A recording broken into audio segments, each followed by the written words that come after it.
Just wanted to share my new break-in stand. Just took an X chassis, an old one. Quick change motor mount, center diff mount, no diff though.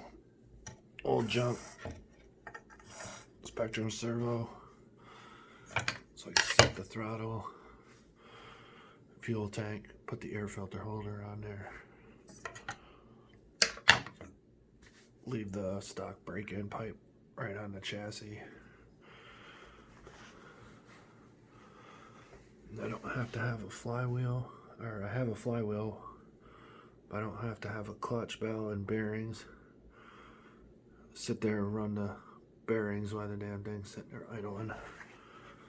But just wanted to show what I made. Basically for 60 bucks, you can make a little break-in rig. Works right on the bump box. I like it way better than the Huddy. You don't have to worry about trying to drill start it or anything. But just wanted to share it.